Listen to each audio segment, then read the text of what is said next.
2 साल से 3 साल से 4 साल से ड्रॉप ले रहे हैं इस थॉट प्रोसेस में कि शायद अगर मेरा प्राइवेट में या इंडिया में नहीं हुआ तो मेरा कुछ हो नहीं सकता है। ये उन स्टूडेंट्स के लिए बहुत ज़्यादा मोटिवेशन है।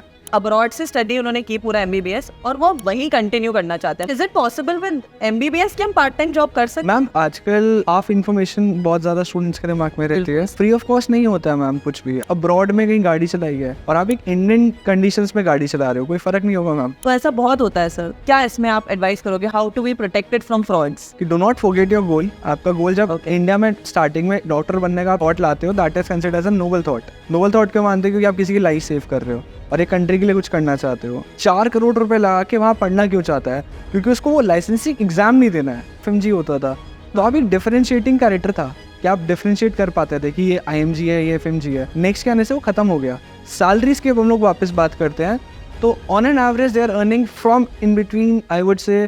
तो sir is it possible with MBBS कि हम पार्ट टाइम जॉब कर सकते हैं? मैम आई विल नॉट से कि हाँ 100% आप कर सकते हो, ऐसा नहीं कि करने नहीं देते हैं, बट मेडिकल आप जानते हो मैम एक बहुत बहुत ज़्यादा डाइवर्सिफाइड करिकुलम है। Yes, तो आपको सेल्फ स्टडी भी करना है, आपको कॉलेज का भी पढ़ना है, आपको असाइनमेंट्स भी बनाने हैं, आपको नेक्स्ट की तैयारी भी करनी है।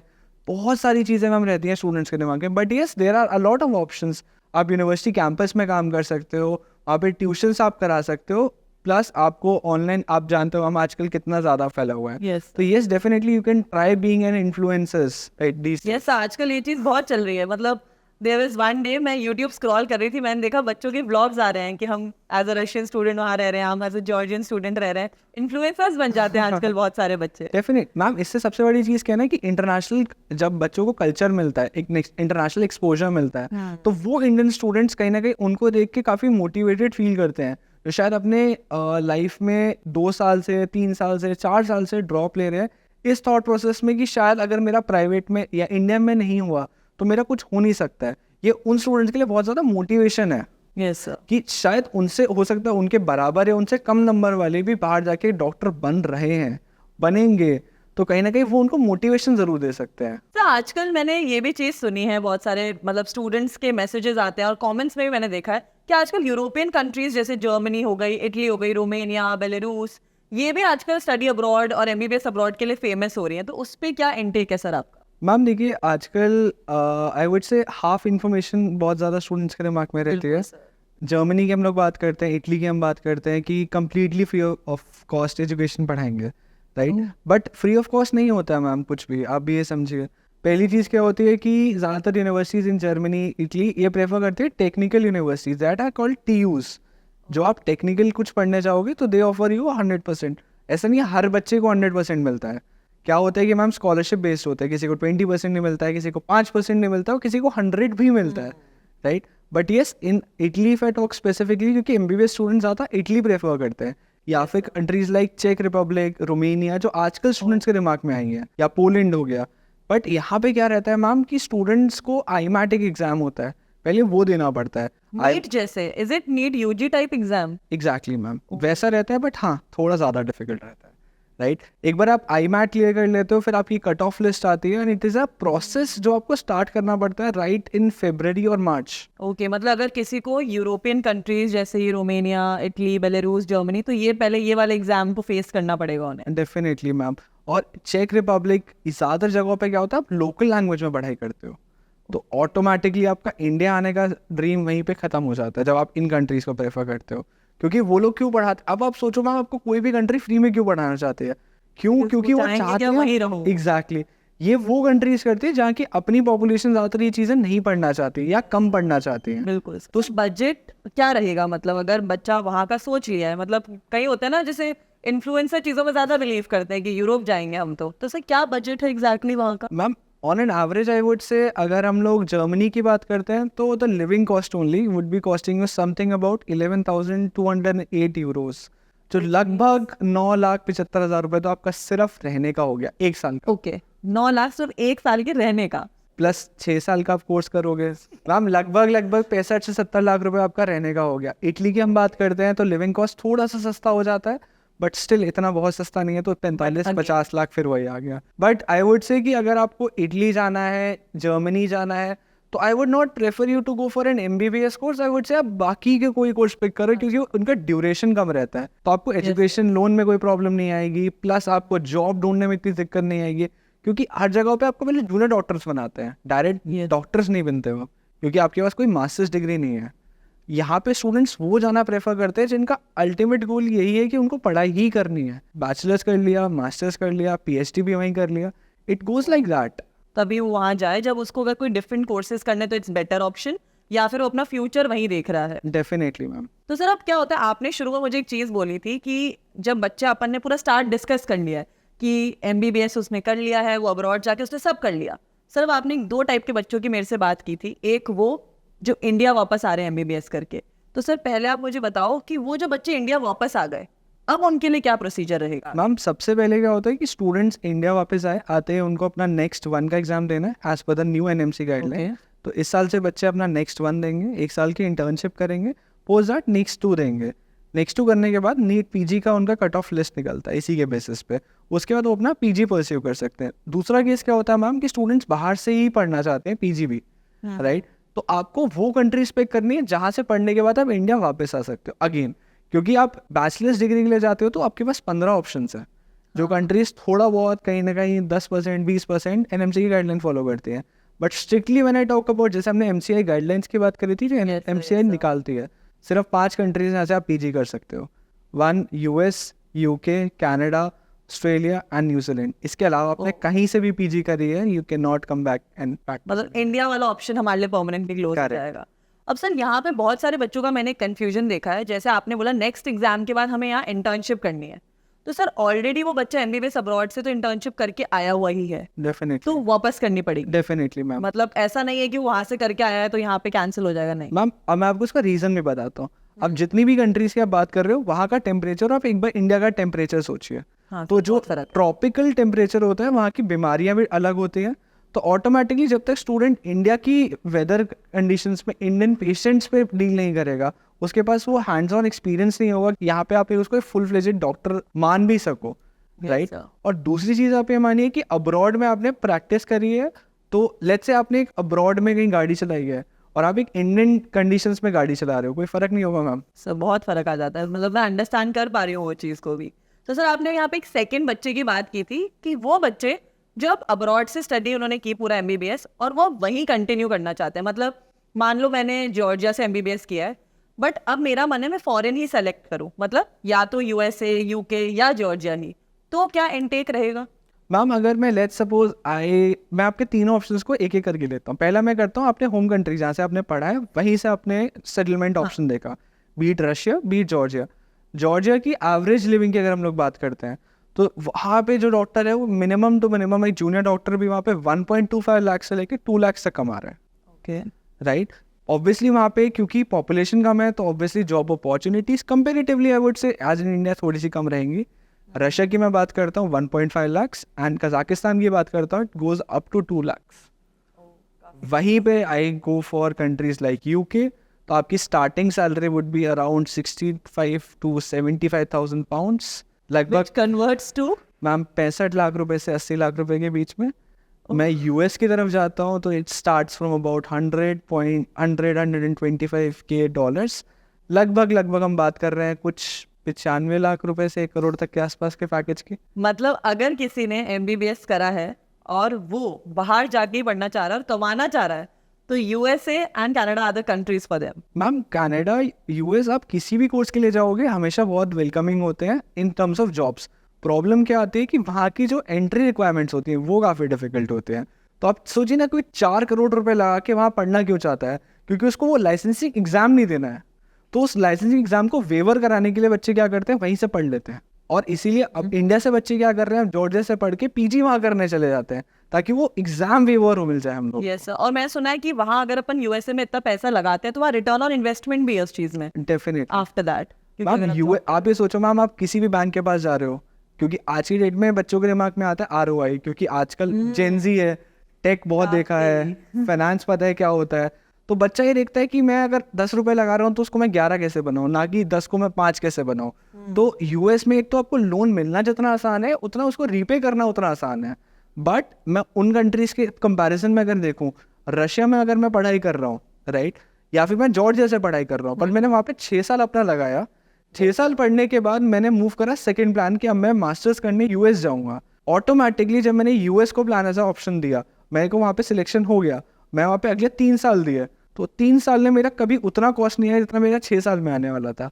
तो मेरे पे एक मास्टर्स डिग्री है from US, post study work visa मिल गया, और मेडिकल फील्ड में आपको लगता नहीं है कि ma'am H1B visa that is staying visa easy हो जाएगा। तो दीज कंट्रीज कभी भी ख़राब नहीं है उन स्टूडेंट्स के लिए भी जो वहाँ पे जाना चाहते हैं अल्टीमेटली। तो मतलब these countries are good and ये ऑप्शन बच्चे कंसिडर कर सकते हैं। डेफिनेटली मैम, रशिया की फेडरल यूनिवर्सिटी से आपने पढ़ाई करी है, जर्मनी बहुत ज़्यादा वैल्यू करता है फेडरल यूनिवर्सिटीज़ को। दिस मीन्स अगर आपने अब्रॉड से MBBS किया तो you have a lot of good options in other countries as well if you go. Ma'am international exposure से क्या हो जाता है कि आपकी क्रेडिबिलिटी बन जाती है। यूके, यूएस या फिर कोई भी कंट्री आपकी वीज़ा रिजेक्ट बहुत करती है। किस लिए करती है? आपको क्रेडिबल सोर्स नहीं मानते कि आप पढ़ाई करके यहाँ पे सिर्फ जॉब करने आ रहे हो। तो ऑटोमेटिकली आपने ये प्रूव कर दिया कि आपने 6 साल की MBBS करने के बाद उस कंट्री को छोड़ दिया, वापस इंडिया गए, अपने इंडिया में आपने PG करा नहीं करा, लेट्स से वापस यहाँ PG करने आ गए, तो आप बहुत क्रेडिबल सोर्स बन जाते हो। और एजुकेशन एक ऐसी चीज़ है जिसको स्टूडेंट्स एक स्ट्रीमलाइन प्रोसेस के तरीके से यूज़ कर सकते हैं as a entry ticket to these countries. Yes sir.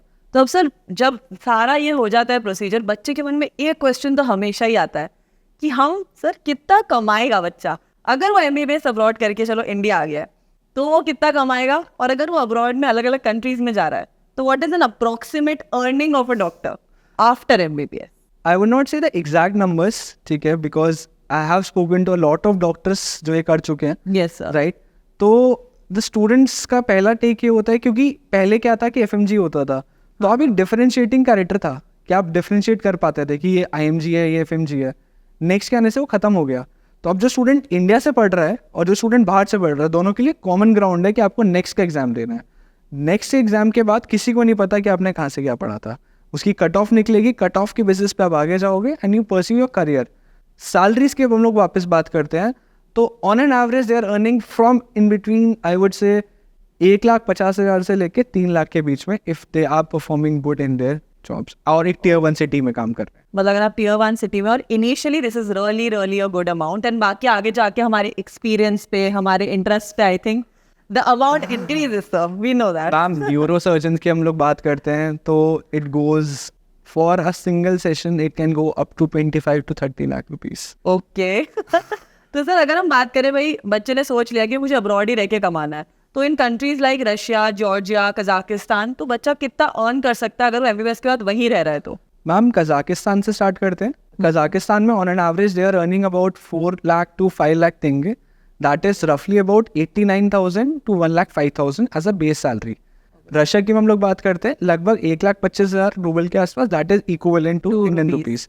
Georgia की बात करते हैं तो रफली they are earning about 1.7 lakh rupees to 2 lakh rupees. Again a good amount.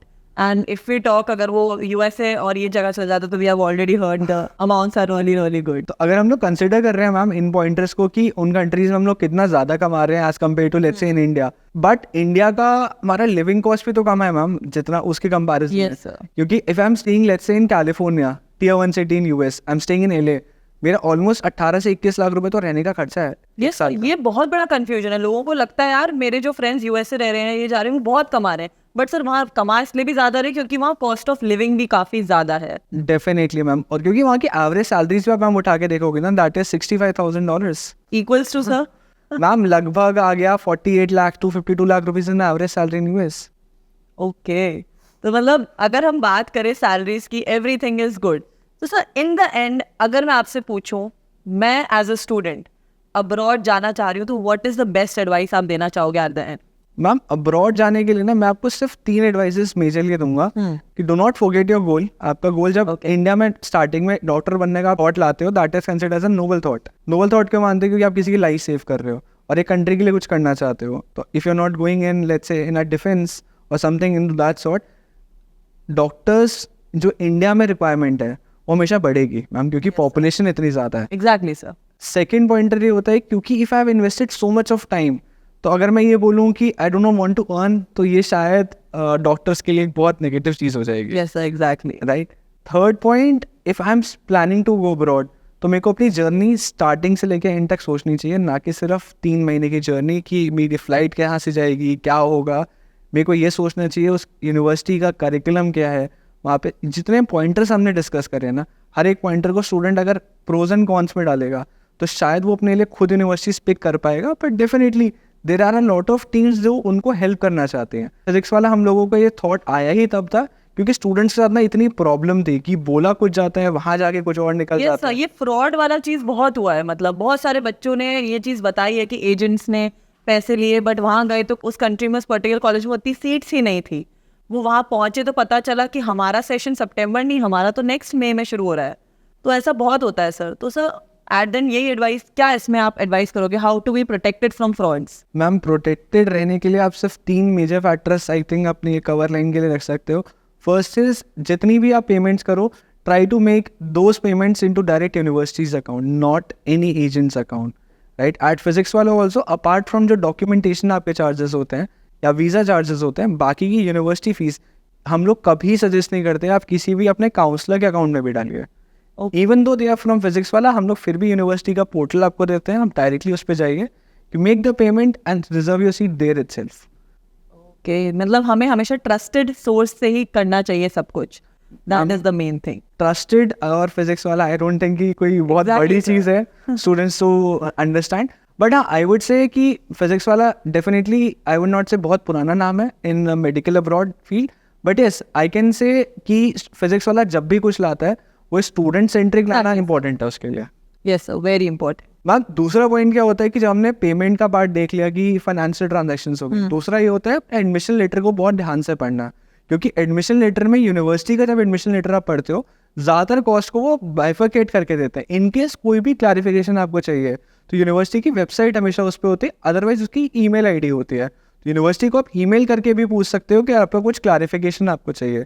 Last but not the least, जिस भी कंसल्टेंट के थ्रू आप जा रहे हैं आप प्रेफर करिए एक बार जाके उनके ऑफिस को फिजिकली वेरीफाई करिए, बिकॉज बहुत सारे ऐसे कंसल्टेंट्स हैं जो फिजिकली ऑपरेट भी नहीं करते हैं। जैसे उनका ऑफिस, आप मुंबई से हैं तो उनका ऑफिस दिल्ली में है, आप दिल्ली से तो उनका ऑफिस मुंबई में है। क्योंकि स्टूडेंट्स को ये लगता है कि MBBS का कोर्स है, एक इंटरनेशनल कोर्स है, तो ज़रूरी क्यों है मेरे को फिजिकली जाके मिलना।